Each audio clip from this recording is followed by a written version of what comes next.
ভাবুন তো, এক রাতের মধ্যে মরে গেল ৮ জন মানুষ। একজন নারী রহস্যজনকভাবে বেঁচে গেল, আর গোটা ঘটনাটা চোখের সামনে রেকর্ড হল একটি সিসিটিভি ক্যামেরায়।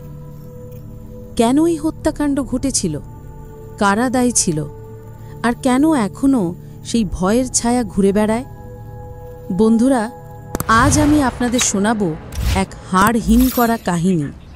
মুভির নাম সিসিটিভি, আর আমি আছি আপনাদের সঙ্গে রিক্যাপ গুরু। গল্পটা শুরু হয় এক ইউটিউবারকে নিয়ে।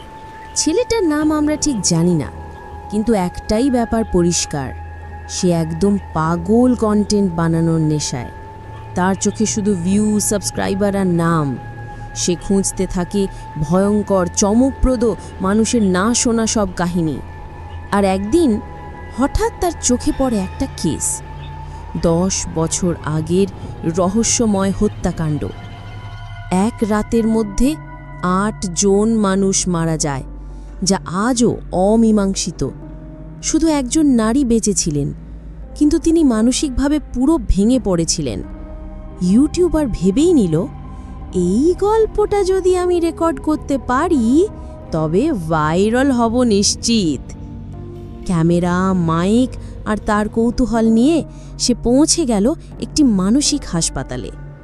দীর্ঘ করিডোর, দেয়ালে ফাটল, ফ্লিকার করতে থাকা লাইট, চারপাশে যেন এক অদৃশ্য চাপা অন্ধকার। সে হাঁটছিল আর লক্ষ্য করছিল, প্রতিটি করিডোরে ঝুলিছে সিসিটিভি ক্যামেরা, যেন প্রতিটি পদক্ষেপ গোপনে নজরে রাখা হচ্ছে। কিন্তু কে রাখছে সেই নজর? অবশেষে নারীর ঘরে পৌঁছালো সে। নারী বসে আছেন বিছানার কোণে, চুল এলোমেলো, ঠোঁট শুকিয়ে গেছে, চোখের ভেতর লাল রেখা। তিনি ধীরে ধীরে বললেন, ওরা সবাই মরে গেছে, আমি একা বেঁচে আছি। কেন আমি জানি না, হয়তো ও আমাকে বাঁচিয়ে রেখেছে। ইউটিউবার হতভম্ব হয়ে গেল। সে ক্যামেরার দিকে তাকালো। এ কোন মায়ের গল্প শোনাতে যাচ্ছেন নারী? নারীর মুখে ভেসে উঠল অতীতের আতঙ্ক। তিনি বললেন, সেদিন রাতটা এখনো আমার চোখে লেগে আছে। আমরা চলে যাই 10 বছর আগের সেই রাতের সেটে। একটি টিভি নাটকের শুটিং হচ্ছিল। লাইট, ক্যামেরা, অ্যাকশন সবকিছু ঠিকঠাক চলছিল। হঠাৎ প্রধান অভিনেত্রী আচমকাই চিৎকার করে উঠলেন। তিনি নিজের বুক চাপড়াতে লাগলেন, চোখ ফেটে কান্না ঝরতে লাগল। তারপর হঠাৎ করেই সবার সামনে আত্মহত্যা করে ফেললেন। সেট থমকে গেল। কেউ চিৎকার করছে, কেউ দৌড়াচ্ছে, কেউ বোঝার চেষ্টা করছে কি ঘটল। কিন্তু এরই মধ্যে একে একে শুরু হলো আরও ভয়ানক ঘটনা। অন্যান্যরা অদ্ভুত আচরণ করতে লাগলো, কেউ দেয়ালে মাথা ঠুকতে লাগলো, কেউ নিজেকে আঘাত করতে লাগলো। কিছুক্ষণের মধ্যে মৃত্যু গ্রাস করল তাদের। একজন, তারপর আরেকজন। ৮ জনের মৃত্যু হলো অস্বাভাবিকভাবে। শুধু একজন, এই নারী বেঁচে গেলেন। নারীর কণ্ঠ কাঁপছিল। তিনি বললেন, আমি দৌড়াচ্ছিলাম, করিডোরের দরজা খুলতে চেষ্টা করছিলাম, কিন্তু প্রতিটি দরজার ওপাশে ছিল মৃত্যু। প্রতিটি আলো নিভে যাচ্ছিল। আমি চিৎকার করছিলাম, কিন্তু আমার আওয়াজ কেউ শুনছিল না।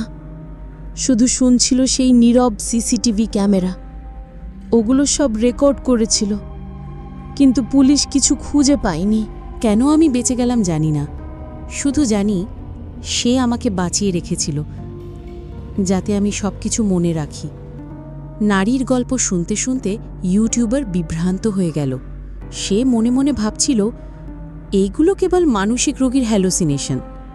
কিন্তু হঠাৎই ঘটে গেল অদ্ভুত কিছু। হাসপাতালের মনিটরে দেখা গেল এক অচেনা ছায়া। ছায়াটা ধীরে ধীরে ক্যামেরার দিকে এগোচ্ছে, কিন্তু করিডরে তো কেউ নেই।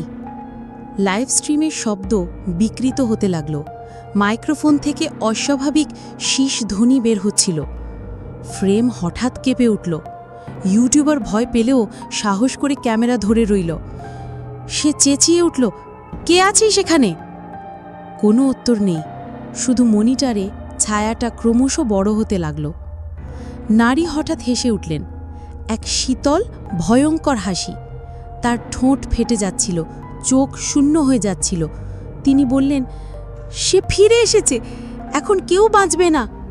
এমন সময় করিডরের অন্ধকার থেকে ভেসে এলো এক নারী আকৃতি, মুখ ঢাকা চুলে, শরীর অস্বাভাবিকভাবে বাঁকানো। ধীরে ধীরে ক্যামেরার দিকে এগোচ্ছে। হ্যাঁ, সেই মৃত অভিনেত্রী। নারী চিৎকার করে উঠলেন, আমি বলেছিলাম সে প্রতিশোধ নিতে এসেছে। ইউটিউবার আতঙ্কে পিছিয়ে গেল, হাত থেকে ক্যামেরা পড়ে গেল মেঝেতে। স্ক্রিনে শুধু দেখা গেল তার ভীত চেহারা আর ভাঙা চিৎকার। তারপর সব অন্ধকার। পরদিন যা পাওয়া গেল শুধু একটি ক্যামেরা, তার ভেতরে ফুটেজ, 8 জনের মৃত্যু, নারীর চিৎকার আর সেই অদ্ভুত আত্মার ছায়া। ইউটিউবার কোথায় গেল কেউ জানে না।